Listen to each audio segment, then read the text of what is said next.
Life is unpredictable, এই কথাটা সবাই জানেন। তবে এই কথাটা আজকে কেন বলছি সেটা জানতে হলে আমার ভিডিওর সাথে থাকতে হবে।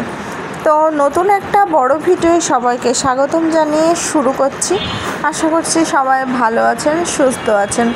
তো আমি ভিডিও করে থাকি আমার দৈনন্দিন জীবনের ভিডিও, কিন্তু কথাগুলো থাকে আলাদা। আমি যেহেতু রিল বানাই তো সেখানে আমার একটু অন্য কথা দিতে হয়।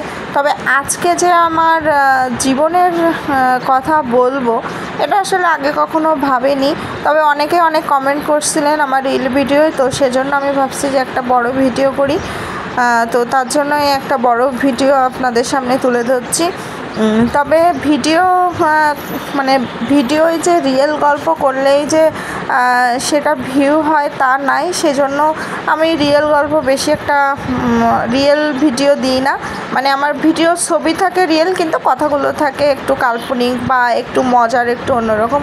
তো আজকে আমি আমার জীবনের একটা ঘটনা আপনাদের সাথে শেয়ার করছি। এই ভিডিওটা যেদিন করেছিলাম সেদিন মানে যখন করেছিলাম জানতামই না যে তারপরে আমাদের জীবনে কি ঘটনা আসবে বা আমরা কি শুনবো। তো আমরা কিন্তু বেশ মজাই করছিলাম মন্দিরে। আর ছুটির দিনে আমরা একটু মন্দিরেই যাই বেশি, কারণ আমাদের আশেপাশে তেমন ঘোরার জায়গা নেই, এই একটা মন্দিরে আছে আর সেখানে আমরা প্রায়ই যাই। তো একটা ফোন কল পেয়ে আমরা মন্দির থেকে বের হয়ে আসি হন্ততন্ত হয়ে, আর সেখান থেকেই বাসায় এসে আমরা খুলনার উদ্দেশ্যে রওনা দিই।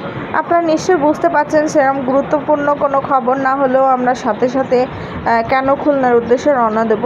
তো এই যে ভিডিওটা দেখছেন, মানে তখন রাত হয়ে গিয়েছিলো। এটা মানে ভিডিওর সাথে কথার হয়তো অনেকটা আপনারা মিল পাবেন না, কারণ আমি ভিডিও করছি আর ভয়েস ওভার পরে দিচ্ছি। মানে যা ভিডিও ছিল সেইগুলোর উপরে ভয়েস ওভার দিচ্ছি। তো আমরা যখন খুলনার উদ্দেশ্যে রওনা দিই, তো অর্ধেক পথে আমরা যে খবরটা শুনে গেছিলাম, তো তারপরে সব কিছু শেষ। মানে আমাদের জীবনটা পুরো উলটপালট হয়ে গেছিলো। আমার একটি মাত্রই ননদ, আর তার স্বামী অ্যাক্সিডেন্ট করছে, সেটা শুনে আমরা গেছিলাম। তো তাকে হসপিটালে নেওয়া হচ্ছিল খুলনাতে। তো তিনি আর কি মানে হসপিটালে যাওয়ার আগে আর কি তিনি আমাদেরকে ছেড়ে পরপারে চলে যান। তো এই খবরটা মানে আমরা রাস্তার মাঝখানে এসে যে এই খবরটা শুনবো এটা আমরা আসলে কখনোই ভাবিনি। আর এই এখন ভয়েস ওভার দিচ্ছি, তো ওই ছোটো ছোটো বাচ্চাগুলোর চোখটা মানে চোখে ভেসে উঠছে, ওদের বলা কথাগুলো আমার বুকের ভিতর বেজে উঠছে। তারপর আপনাদের সাথে শেয়ার করার জন্য বললাম। তো সবাই আশীর্বাদ করবেন ওদেরকে যেন আমরা ভালো রাখতে পারি, সুন্দরভাবে ওদের একটা জীবন দিতে পারি।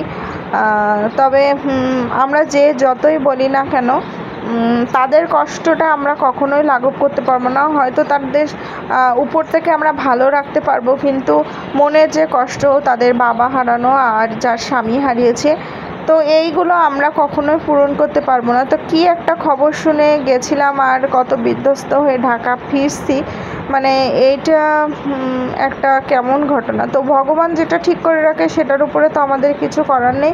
তো তাই জন্য বলছি জীবনের প্রতিটা মুহূর্ত আপনারা উপভোগ করুন, সবাই একসাথে থাকুন, সুন্দরভাবে জীবনযাপন করুন, কারণ কখন কার জীবনটা কীভাবে ওলটপালট হয়ে যাবে এটা আসলে কেউই জানে না।